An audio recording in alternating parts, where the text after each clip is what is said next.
feeling all of those like, oh, but you made a commitment, you made a vow. What are people going to think? Oh my God, now I'm divorced. Am I making the right decision? Is life going to be better? I mean, it was holding a lot.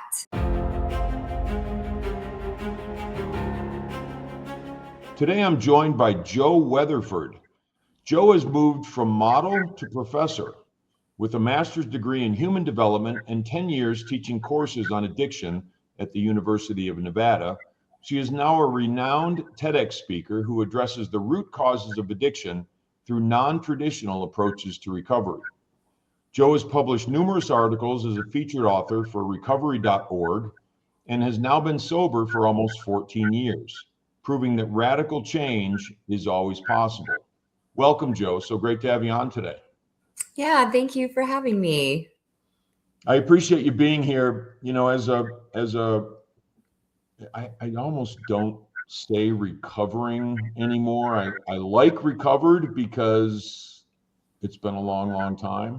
And it's always nice to talk to other people that are recovering, recovered, whatever that is. There's sort of this brotherhood, sisterhood thing, which it just gets me here because I know it's just such a gigantic step in life.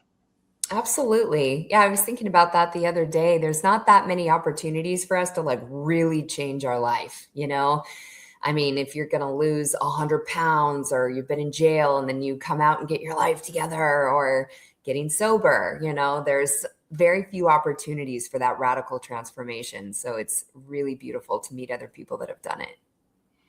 It is. And that brings up a great point because I have been looked at over the years by people when I say, oh, I'm in recovery or I'm sober or whatever it is. And they're like, oh, you poor thing. And I'm like, no, it's not poor thing. It's the greatest opportunity of my life to be able to change and to morph and to I hate to say it, show up for my life. It's the greatest opportunity ever. Absolutely. I think that all the time. And I'm so grateful that my alcoholism was so bad that I had to do something about it, because I see so many people where they're not getting DUIs, they're not getting fired, their partner isn't leaving them, but their life is still like really negatively impacted by it. But it's just not bad enough to finally have to make a change. And for me, I didn't have a choice. It was like I was going to die. And so I'm grateful it was as bad as it was. Yeah, and it's interesting because everybody's story is a little bit different or a lot different or whatever the case may be. And I was 19 when I was put into a drug and alcohol treatment facility, and I had not lost a spouse. I had not lost a car. I lost a car when I was sober. There's a lot of things that I didn't do yet.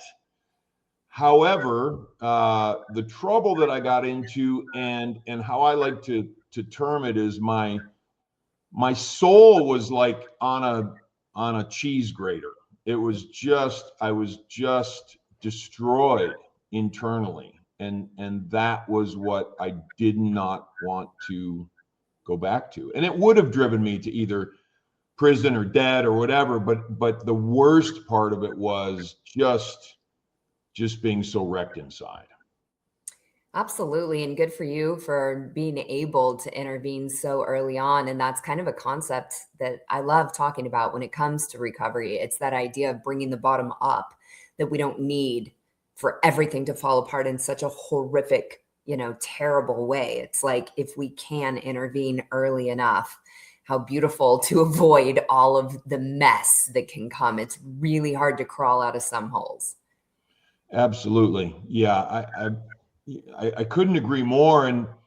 And I've seen a lot of people not make it out. Most of the people that I used to hang out with are not around anymore. And I'm not that old, and over the course of time, they just dropped off, and some of them earlier, some of them not too long after I got my stuff together, but they've fallen off. And it's actually amazing to see the amount of chaos that has been sort of the thread running through many of their lives. And I haven't kept up with a lot of them. I've just heard things over the years. And I've had, certainly have had chaos in my life, and I've been, in recovery for a long, long time. But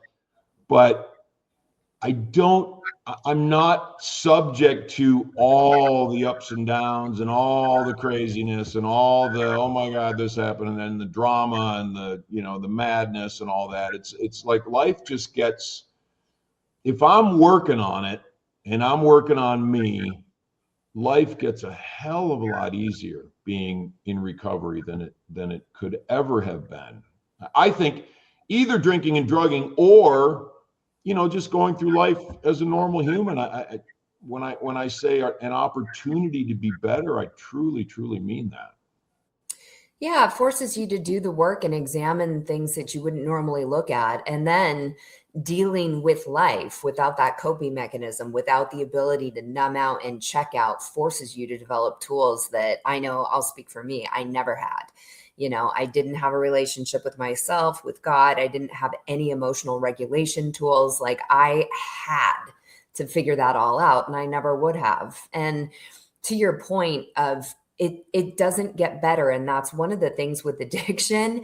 Until you heal it, it only gets worse. And I think there's this kind of illusion that we can kid ourselves with of, oh, I'll grow out of it, or this is just a phase, or it's not that bad, it'll be fine, I can maintain. And the truth is, when it comes to true addiction, it is absolutely going to be a steady decline, until it isn't. And then it might be a monumentally quick, finish to you. So yeah, it's important to not kid ourselves. It doesn't just get better without us doing the work. Right. I look at it as a malady of the heart and a malady of the soul. And until I was willing to change everything, and I had to change everything. I grew up with a certain belief system that I had to revise. I didn't, I didn't get the tools that I needed, but I was young. I probably wouldn't have cared if they showed me the tools anyway, because I was a defiant kid. And so I was fortunate, I believe, being young and starting in, because number one, I didn't know how to live without the drugs and alcohol, but number two, I didn't know how to live anyway. Yeah. So being able to sort of start fresh at that point in my life was, to me, it was a real blessing, even though it took a long time to look at it that way, but it really was a blessing. Yeah, I have an interesting story. When I did my TED Talk, the whole point of it is finding the beauty in addiction and rewriting our story. And so I get up on stage and I deliver this talk about finding the beauty in pain and chaos. And the next speaker was a woman who had lost her child at Sandy Hook. So this woman gives the most powerful talk, and she comes backstage and she says, "Hey, I want to tell you, I really loved your talk, and I know that it's true, but I can't get there, because how on earth am I ever going to find the beauty in somebody shooting my 6-year-old in the head?" And at the time, I just froze. Like, I didn't know what to say. I just held her and gave her a hug. But what I wish I would have said is this: the beauty is in her love for her son. The beauty is in every single day of that boy's life. All he knew was love. The beauty is in her being willing to get up on stage and speak about gun violence and be a beacon of hope for other parents that have lost a child. Like, there is so much beauty even within our suffering. And so it's not about bypassing or silver lining it or anything. It is about, like, really being able to meet these, tragedies of life that we all face, to whatever degree they are, with like this incredible reverence for it, and being able to feel both the pain and then also the love that exists in all of these situations. For sure. I am so, and number one, grateful for life, for being alive, for being able to change. And that's a really, such a tragic story, but such a beautiful story from the perspective of, I would venture to think that her appreciation for life and for moving forward and for young people and for wanting to end gun violence, all of those things are so heightened in her. And as tragic as it is, it's an incredible shift that she would not have had. And imagine the people she can help. And that's a wonderful thing.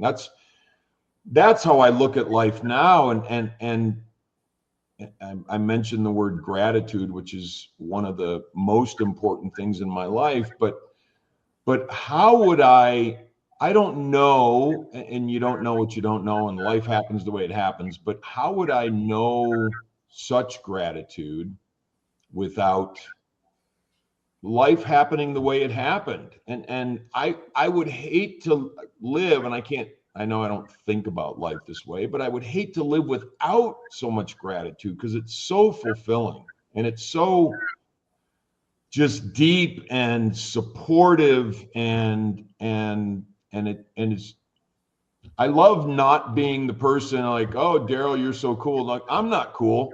What God's cool. Whatever made this is cool. The universe is cool. The energy's cool. The beauty is cool.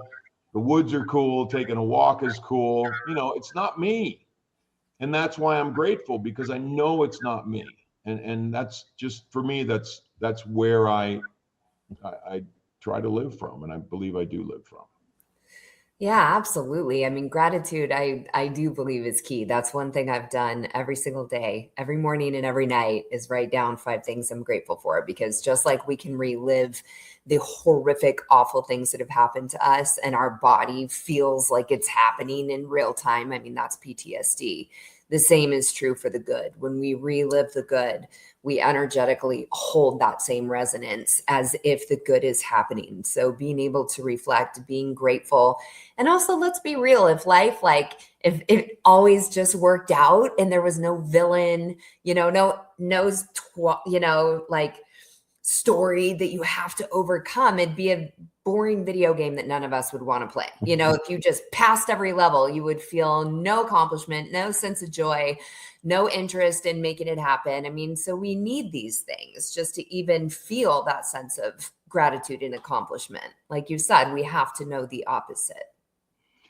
Yeah, I've got a little statue behind me here, and it's like a Buddhist face, but on one side is chaos, the scary face, and on the other side is harmony, and it takes both. Like you said, it absolutely takes both, because how would we know if it was always one or always the other? And I think that's the beautiful sort of balance of life.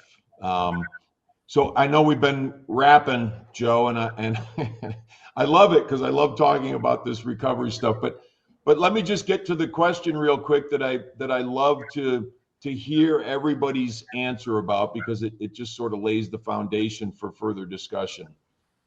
If you would, please tell me about an event or a time in your life that caused you to show up for your life in a different way. I love this question. Okay, so I was 10 years sober and married when COVID hit. And at the time, my ex-husband and I had a big martial arts school that we were able to sell. I had been a professor at the university for a long time. I decided to quit my job there. We sold everything and we moved to Mexico. So it was kind of one of those, we're going to just completely uproot everything and just go do something totally different. So we get down there, and we've been down there a year, and I am thriving. I have a community that I love. I'm on the beach every day, and I am so happy. And God bless my ex, he is still miserable. And I remember the moment where I was like, okay, I can stay comfortable. It's not awful, right? It's not terrible. He's not a bad person, but this is not working. And one of the things that I had noticed, and I think a lot of people can relate, especially women, I was starting to get GI issues, insomnia. When we're living out of alignment, the body will do whatever it needs to do to get our attention. And so the reality was, this relationship was not working. I don't want to call it toxic, but it wasn't at all what it needed to be to stay in it. And so I started taking sleeping pills to be able to sleep. And I could just feel my old addiction kind of creeping in, that like, ooh, this is a familiar feeling that I've had at some point in my life. I'm trying to numb, I'm trying to escape. This doesn't feel good. We've done everything we can. This is over. And so I had to make the decision to leave my marriage, which was really, really uncomfortable. I mean, it was one of those moments of like, okay, it's good enough and it's fine and I could stay here and I'm not really going to grow and I'm not super happy, but it's not awful. And what I've had to go through, trying to get divorced in another country without any money, it was like a wild adventure I had to embark on because I just knew I'm like, my soul is just craving something else. There has to be something beyond this where I'm not trying to numb out from my life. And so that was almost 4 years ago. And it definitely in sobriety was the most difficult thing I ever had to go through. Legally, emotionally, spiritually, feeling all of those like, oh, but you made a commitment, you made a vow. What are people going to think? Oh my God, now I'm divorced. Am I making the right decision? Is life going to be better? It was holding a lot, but I just I knew deep within myself, this was the best thing for both of us. And so I made it happen. And I'm really, really grateful. And sure enough, I don't take sleeping pills anymore. My stomach's not messed up. Like I'm good. It was the right decision. But I just really listening to that deep calling, that inner voice, even if it is terrifying, you have to listen. Absolutely. No, and thank you for sharing that, Jo. Something I don't think I've said it in a long time, but I used to say it all the time because I was probably trying to convince myself, but just because it doesn't necessarily feel good doesn't mean it's not the right thing to do, right? That's I think what it boils down to. Absolutely. And who I had to become throughout the process, of like, okay, now I need to figure out what I'm doing for work. Now I need to rebuild my life. Now I got to try dating again at 40. It was like really putting myself out there in all of these ways that were not comfortable. But oh my God, what has come from it? The rewards have been so magnificent. I am so incredibly thankful that I didn't let fear like be louder, than this desire that I had for a much fuller life. Yeah, that's great. I think that so much of life is, showing up for life, living life in a different way has to do with not just what are we sort of bringing into our lives, but what are we allowing ourselves to leave behind that doesn't fit anymore. And I have found that absolutely. Early on in recovery and sobriety, it was like, okay, they used to say, when you change the game, you got to change the players. I'm like, all right, that sucks, but I'll do it.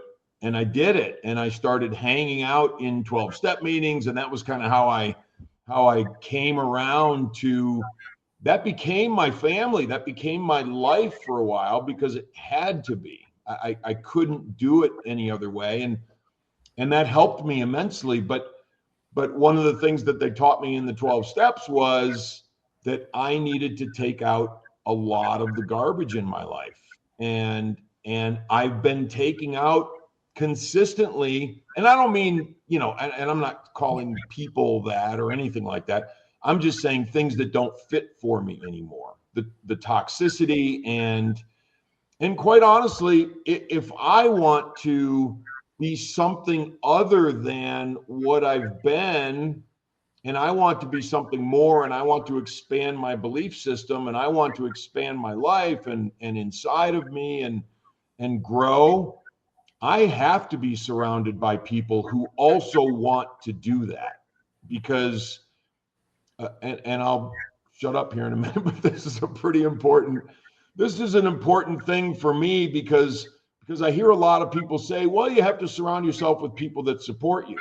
And I say, no, you do, but you have to surround yourself with people who want to support themselves, Yeah. because everybody will support each other in that type of a scenario. And I think that's crucial, because there's a lot of people who will support me, but they may not support me from a healthy perspective. They may not tell me when I'm screwing up, or not tell me when I'm doing something that might be unhealthy for me. And so, I've had to kick family members out of my life because they were just dragging me down. And so that's just part of it, and that's just part of life. And it sounds like you've nailed that piece. And I know it was difficult, but I think it was a very courageous thing to do. So good on you for doing that. Yeah, thank you. And it's exactly that. We've heard it since we were little. You are the sum of the 5 people you spend the most time with. And it is absolutely true. And so having people around you that are willing to have the hard conversations and get super real is everything. And it has to come from an individual who embodies those qualities, which you are looking to, really enhance within yourself. I remember once I was doing drug and alcohol prevention talks at the university, and my buddy was a sports psychologist. And so I said, hey, would you come and watch me do this talk and give me feedback on it? So like at the time I was dating a guy who played for the Yankees. So I dropped that and I did my spiel. And at the end, I thought it was so great. And we went to coffee and I said, so what did you? He goes, well, do you really want to know? And I'm like, well, now I do. And he said to me, he goes, you use your looks and you lose your power. He goes, you'll interest people, but you're never actually going to move them. And then he said, the most important thing anybody has ever said to me, he said, there's things about you that are special and things about you that aren't, but you have them seriously confused. And I think about that all the time, because the world will tell us, hit these markers. That's what makes you desirable or matter, and it's money or height or all these fictitious weird things, right? Looks, social status. And at the end of the day, it's like, how do people feel when they're with you? How do you feel when you're with yourself? Like, can you sit alone in a room and just like really be with you? And when you meet people, do you leave them better than you found them? And it can be a quick engagement at the grocery store of just saying hello, looking somebody in the eye and smiling, whatever it is. It's like, what is the energy that you bring into the world? Like, those are the things that matter, not the superficial crap that has just been told to us so that we spend money. I mean, it's crazy, but it's like, at the end of the day, how do you feel about you? And that's what really matters. But I was so grateful for him, because he could have supported me by just saying, oh yeah, you're great. That was awesome. Yay. But he didn't. He told me something I didn't like hearing, but I really needed to hear. And it really changed the course of my life. So finding people who will support you in that way. I love it.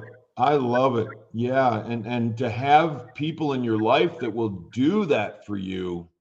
And we were talking a little bit before we hit record, but my wife does that for me. And sometimes I feel like, she'll kind of soften the blow, like, and she knows she doesn't have to worry about, she's not gonna hurt my feelings. I might get a little pissy or something or whatever, but I want to know. I want to know where I can be better. And we help each other with that. And it's a really cool thing, because, we grow together. And I think this is really crucial. We also are very much involved with ourselves and our own personal responsibility for our growth in our lives. And that's a really cool place to be. So, Joe, I'll switch gears a little bit, and I want to hear this, because you sound like you just, you have a very healthy being and a wonderful, I guess, aura around you in terms of the things that you do and how you approach life. And for my audience, I just, I want to share those kinds of things from healthy folks. And is there a small habit, and I put small in quotes, but something that you've added to your everyday that pays huge dividends for you? One of the first things that I added that I really started noticing a shift from was making my bed. And I mean, we've all heard this, right? But I think it was like Oprah was saying, the most successful people in the world, they all do one thing. They get up and they make their bed in the morning. And it's so true because it's like start the day with a win, And if I can commit to that, then the rest of my day, I tend to show up differently for myself. So that's the first thing. And it's a quick, easy thing that everyone can do.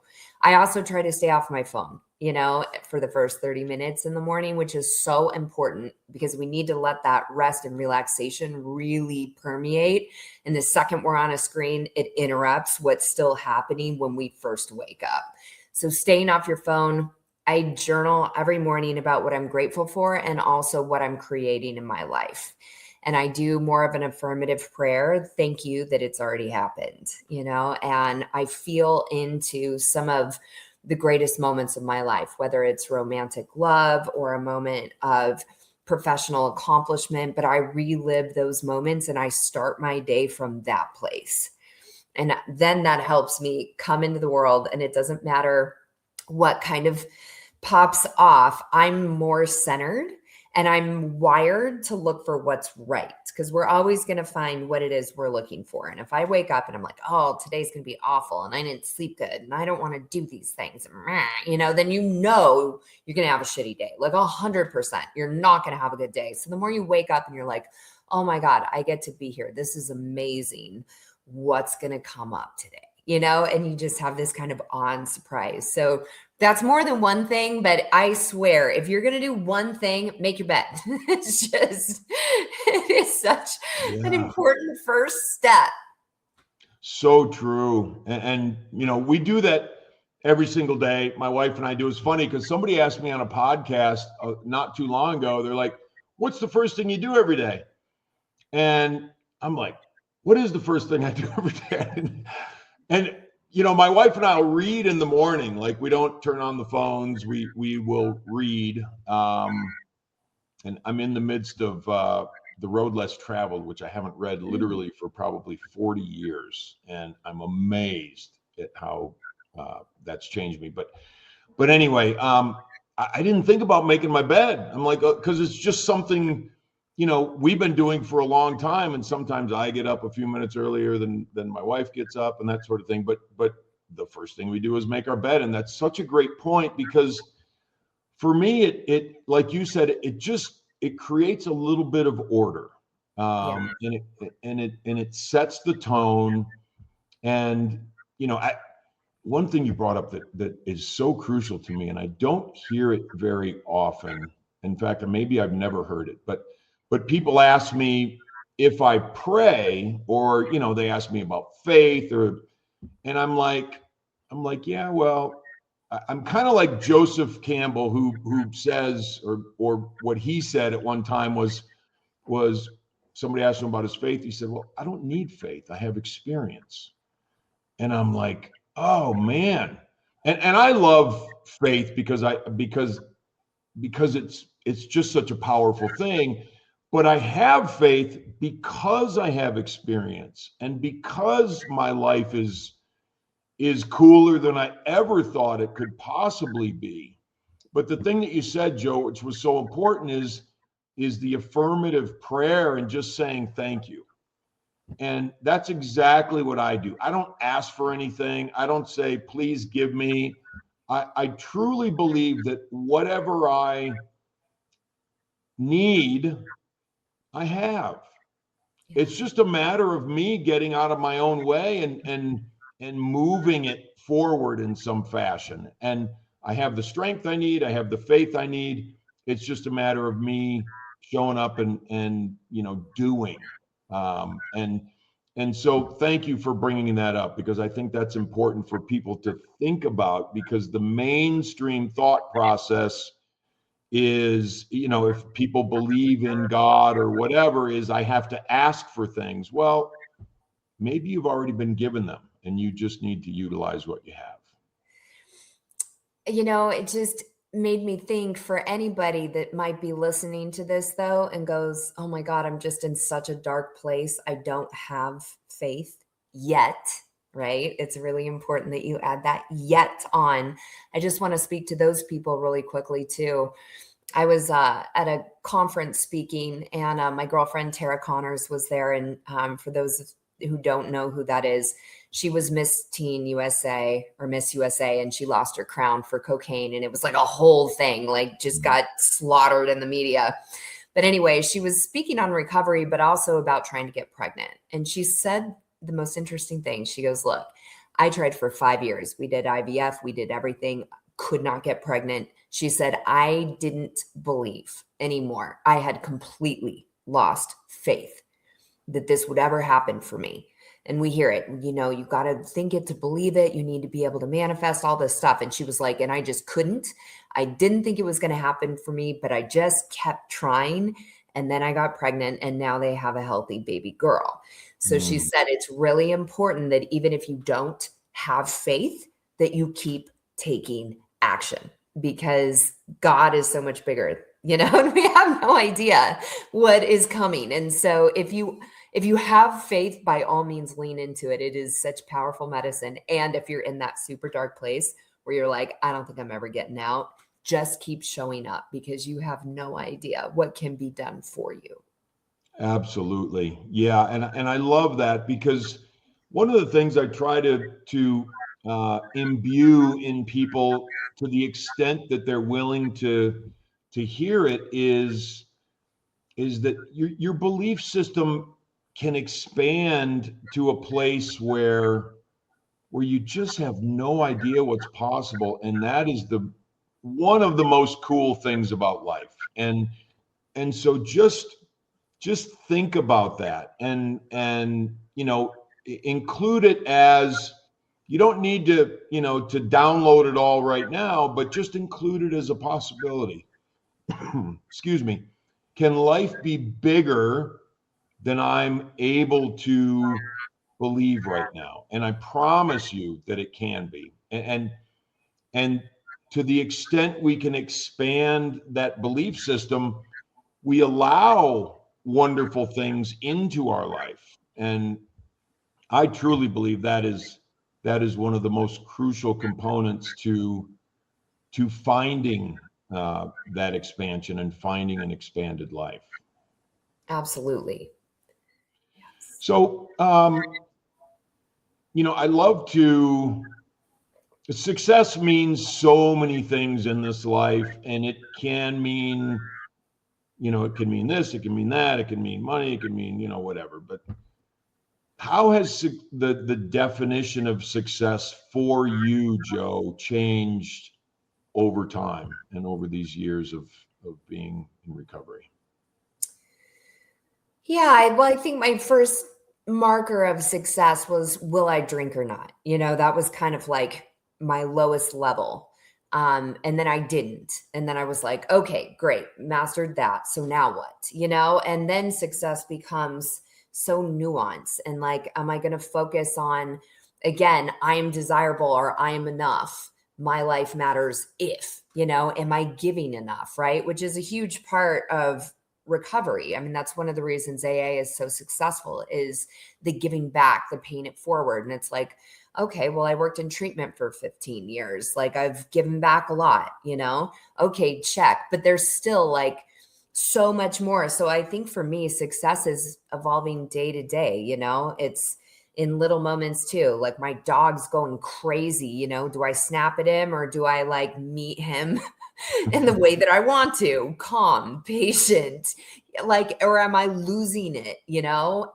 Right? Consciousness, presence, like, am I staying with myself? Success for me right now, I'm in the process of trying to reopen the treatment center that I got sober at. And it's a very, very important project to me. So my idea of success is, do we get this open? So it's always changing, but I think really at the end of the day, are you somebody that goes to sleep at night feeling good about your day? Like, that's success. We don't need to hit these grandiose dreams and markers, but are you comfortable with yourself? Do you love your family? Like, these are really, really, it's everything at the end of the day. The other stuff is just icing on the cake. 100%. Yeah, I couldn't agree more. It's when I was young and I didn't grow up in a family with much in terms of money. And so when I was young, I was like, oh man, I got to make some money. I want to get that big wheel that I didn't get when I was young. And anyway, so got involved in business stuff, and I come from a very blue collar background, so it was really scary and creepy, and just like, man, this world is very different from how I started in this life. But I got to a point, from that sort of financial success perspective, and I'm like, well, this isn't all that great, and I was working on my life and the 12-step stuff and changing and morphing, and I had mentors, but the success sort of out here was mostly meaningless. It didn't do anything for me in here. And some of the things that you had mentioned earlier, like GI issues and, insomnia and, that kind of stuff. I mean, I can feed myself that stuff if I continue to focus on that outside success. And so anyway, many, many years ago, I don't know how long ago, 25 years ago, maybe, success to me became very similar to what you said. It became waking up in the morning with a smile on my face. Nice. and just wanting to start my day with whatever the hell happens after making my bed, of course.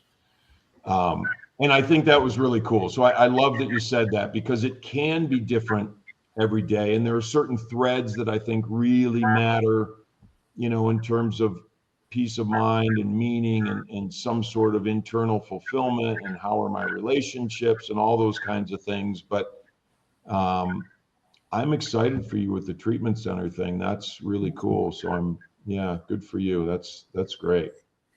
Yeah, thank you. And just to sort of sum it up, to me, I guess the way I see it now, success is not what you do, but who you are when you're doing it. That to me is the real magic. 100%. And people used to say about relationships, and when I was young, I heard this, getting into sobriety, they said, well, it's not about finding the right person, it's about being the right person. And I could not agree more. And if I become that right person, the right things show up, and life the path just kind of gets laid out in front of me. And I'm grateful for that life happening in that way. Jo, we are coming toward the end, and if you would not mind, please tell people how to find you and find your work, and we'll go from there. My website is recoveryremix.com, and then I'm really active on Instagram and Facebook. So Instagram handle is @jo.weatherford. And so please, like, any questions or comments or any resources, anything people are looking for, hit me up. Perfect. And we'll put all that information in the show notes when we get it out. And I want to thank you. I love having recovery type discussions. And so thank you so much for coming on today. And I've enjoyed it very, very much. Same. Thank you so much for having me. Thank you for joining us on the Show Up podcast. To learn more about me, my coaching, or my books, please feel free to visit my website, DarylDittmer.com. DarylDittmer.com. Thank you.